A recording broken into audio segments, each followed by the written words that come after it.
repentent. Je crois qu'ils se repentent. La plupart d'entre eux, ou quelques-uns d'entre eux au moins.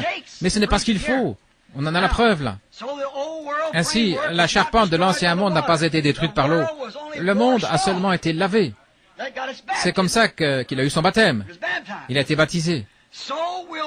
De même, la charpente restera, même s'il est détruit par le feu.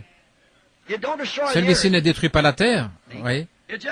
Il ne détruit que le péché qui est dessus.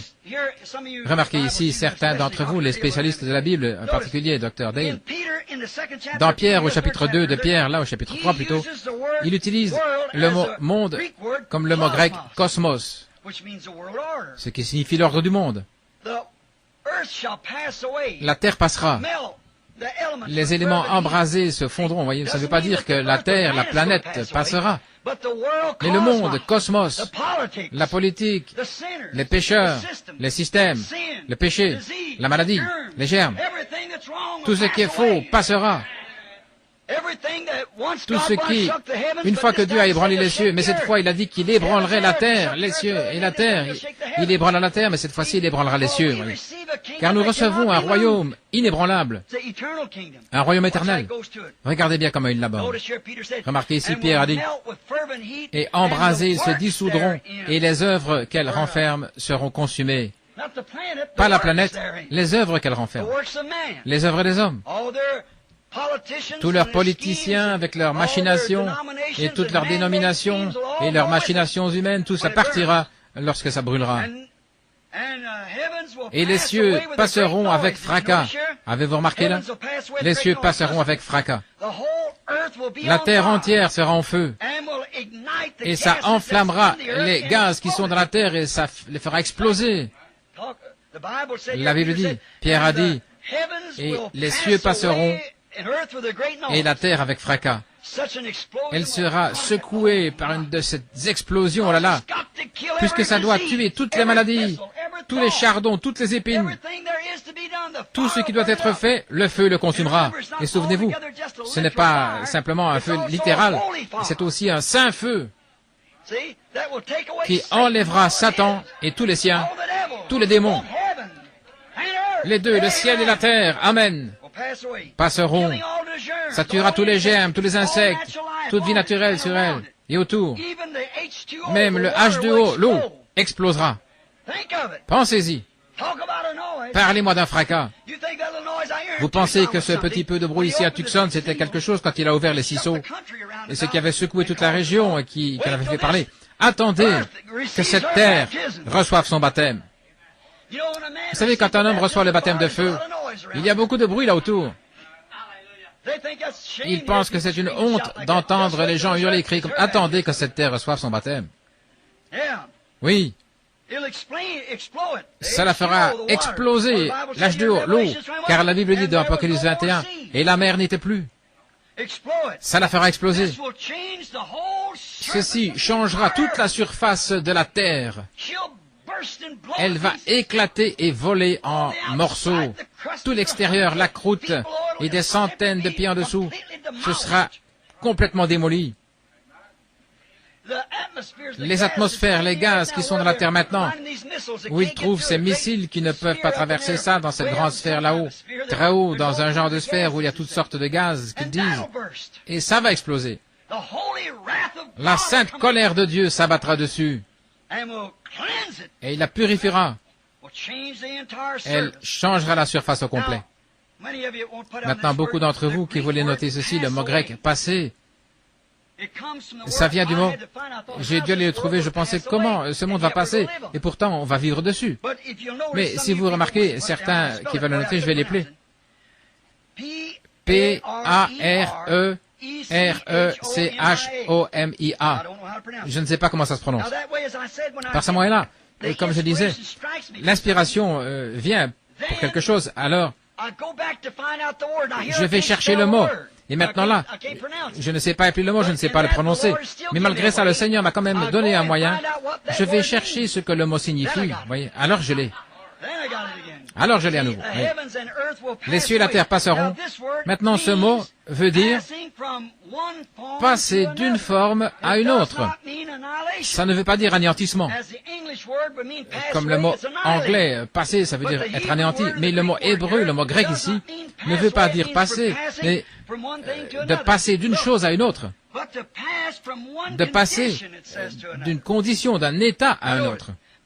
Remarquez, Paul l'a utilisé, si vous voulez le lire, dans Tite 3.5. Paul utilise ce même mot en parlant de la régénération de l'homme, que l'homme est passé d'un pécheur à un saint, pas complètement anéanti. Quand un homme est changé, il n'est pas anéanti, mais c'est une personne changée. Il a été changé de ce qu'il était à ce qu'il est, pas anéanti. Jésus a utilisé le même mot dans Matthieu 19, 28. Pas 28, 19 là, mais 19, 28. Il leur a dit, vous serez assis avec moi dans le royaume de mon Père. Ça veut dire régénérer, changer, quand vous serez changé. Il utilise le même mot. Et il utilise le même mot quand il a dit l'ânon, il a dit, détachez l'ânon et laissez-le aller. Il a dit la même chose à la résurrection de Lazare. Déliez-le, changez-le. Il a été attaché, laissez-le aller. Qu'est-ce que ça veut dire? La terre sera déliée de l'emprise de Satan. Elle sera déliée. Elle sera déliée de la politique, déliée des systèmes religieux, des dénominations, afin d'être utilisée pour le royaume de Dieu, pour qu'il soit établi ici sur la terre. Mais tant que c'est entre les mains de Satan, la politique, Satan, celui qui gouverne la terre, il la possède. Elle lui appartenait. Et maintenant, Christ l'a racheté. Autrefois, j'étais sa propriété, mais plus maintenant. Autrefois, cette petite femme était sa propriété, mais plus maintenant. Il est venu en faire lâcher l'emprise. Il a fait lâcher l'emprise du péché et de Satan sur ma vie, sur votre vie. Et maintenant, nous ne lui appartenons plus. M'avez-vous souvent entendu dire dans la prière, enlève tes mains de la propriété de Dieu. Amen. Ayez foi pour revendiquer ce qui est à vous. Ce sont vos droits. Enlève tes mains d'elle, enlève tes mains de lui. Oui. La foi le fera. Oh là là. Pas les anéantir, mais simplement, enlève tes mains de là. Lâche-le, laisse-le aller. Le faire passer, ça change. La terre va changer. La politique va changer. Les religions vont changer. Les dénominations passeront. La politique passera. Le royaume de Dieu sera établi. On lit dans Jean, dans Apocalypse 6, 14. Oui. Il se retira comme un rouleau, un livre. La Bible dit que Jean dit, je vis le ciel et la terre se retirer comme un rouleau. Jean, Apocalypse 6, 14. Jésus a dit, les cieux et la terre passeront. Autrement dit, les cieux et la terre seront changés. Il utilise le même mot encore là. Pas anéanti. En effet, plus tard dans Apocalypse 21, 2 à 24, il a vu la nouvelle Jérusalem descendre de Dieu, du ciel, et se poser sur cette terre. Ça ne veut pas dire qu'elle sera anéantie. Les systèmes seront changés. Daniel a vu la même chose. Regardez. Une pierre frappait le monde, elle s'est détachée sans le secours d'aucune main. Et toute la statue des systèmes a été mise en pièces et est devenue comme la balle sur une aire de battage en été, et le vent l'a emportée. Et la pierre elle-même a grandi pour devenir une grande montagne qui a recouvert la terre. Remarquez cette montagne maintenant, cette montagne qui a recouvert la terre. Aussi, on voit ici, dans l'Apocalypse, il est dit, les rois de la nouvelle terre y apporteront leur honneur et leur gloire dans la terre. La nouvelle Jérusalem est sur cette terre. Elle est seulement changée. Vous êtes le même homme en stature que ce que vous étiez quand Dieu vous a appelé. La même femme. Mais vous voyez, ce que ça a fait, c'était une régénération. L'ancienne vie est passée, les anciens désirs sont passés. Vous aimiez boire, jurer, faire des histoires, vous énerver, courailler l'immoralité. Et cette chose-là est morte. Oui. Mais maintenant, vous êtes utilisé. À l'époque, vous étiez l'instrument de Satan, maintenant vous êtes racheté. Et ce sera la même chose pour le monde, racheté. de nouveaux cieux et une nouvelle terre. C'est comme vous, vous êtes une nouvelle créature. Et le mot grec, là, tout le monde le sait, il dit, vous êtes une nouvelle création. Amen. Une nouvelle création dans le même vieux temple. Alléluia. Remarquez bien ce qui se passe ici. C'est glorieux. Très bien. Maintenant, nous voyons que sur cette terre, il y aura les rois de la terre. Et à nouveau, dans Matthieu 5:5, Jésus a dit, les débonnaires hériteront la terre. Ce n'est pas qu'on va avoir une autre terre, ce sera simplement la même terre. J'essaie de vous faire voir le plan de la rédemption, quitte à ne rien apporter d'autre. Le baptême de feu, c'est seulement pour la purifier et en faire un endroit propre pour être habité par ces débonnaires. Oh là là.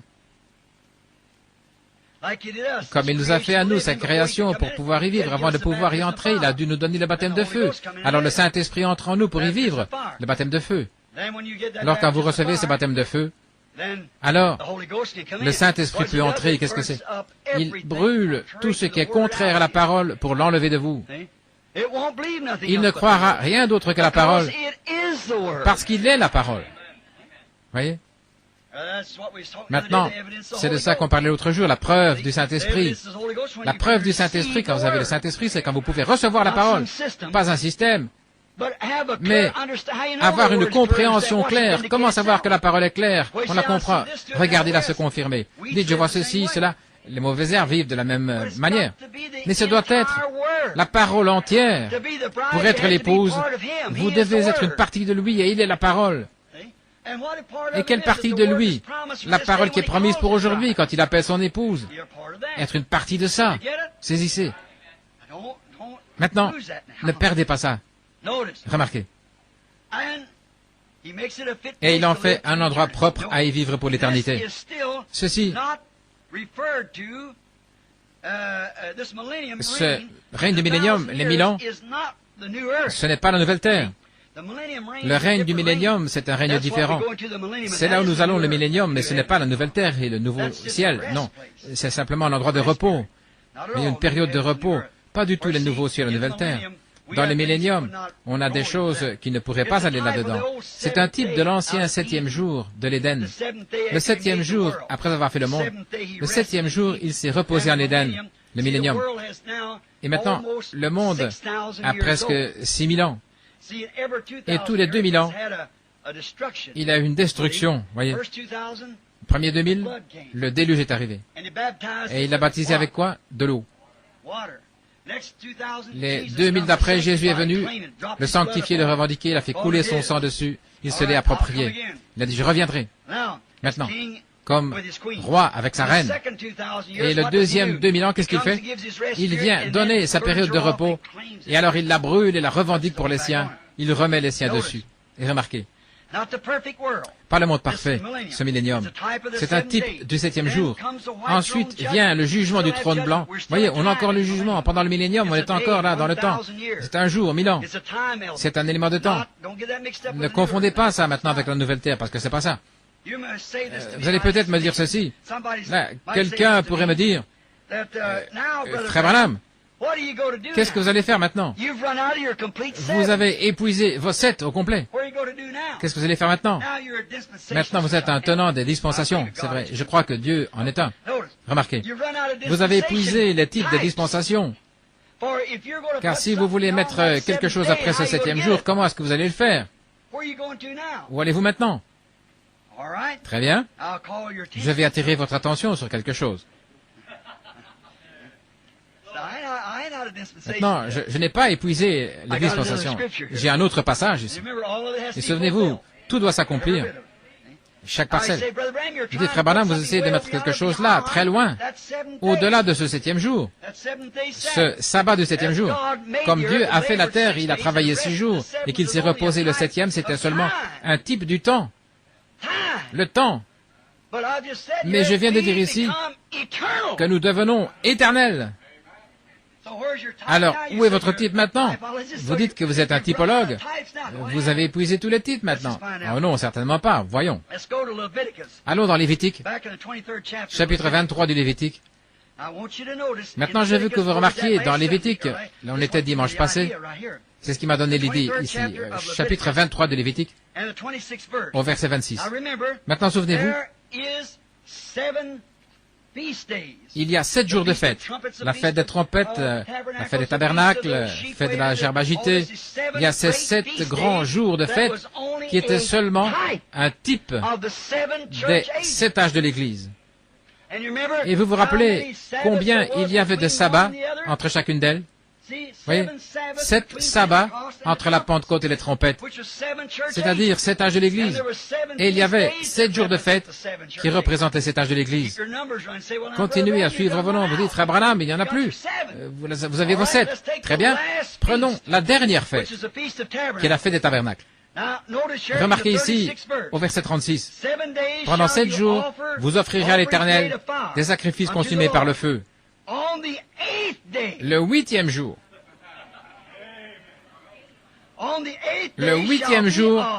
vous aurez une sainte convocation. Il y a un autre saint temps qui vient, une sainte convocation, et vous offrirez à l'Éternel des sacrifices consumés par le feu, et ce sera une assemblée solennelle, et vous ne ferez aucune œuvre servile. Maintenant, nous avons un 8e jour. Oh, il n'y a que 7 jours, mais ici, on parle du 8e jour, une sainte convocation. Remarquez, vous n'y travaillerez pas. Le 8e jour, ou quoi? On retourne au premier jour. Eh bien, ça parle de l'éternité, qui tourne et tourne sans s'arrêter. Amen, est-ce que vous le voyez? Remarquez, c'était aussi, dans ce 8e jour, le dernier jour, le jour de la fête des tabernacles. Remarquez qu'après ça, après le dernier jour de la fête, après le dernier âge de l'Église, après les derniers 7 jours au complet sur terre, après le millénium, c'est là que cette sainte convocation a lieu. Souvenez-vous, c'est la fête des tabernacles. Des tabernacles. Des lieux de rassemblement.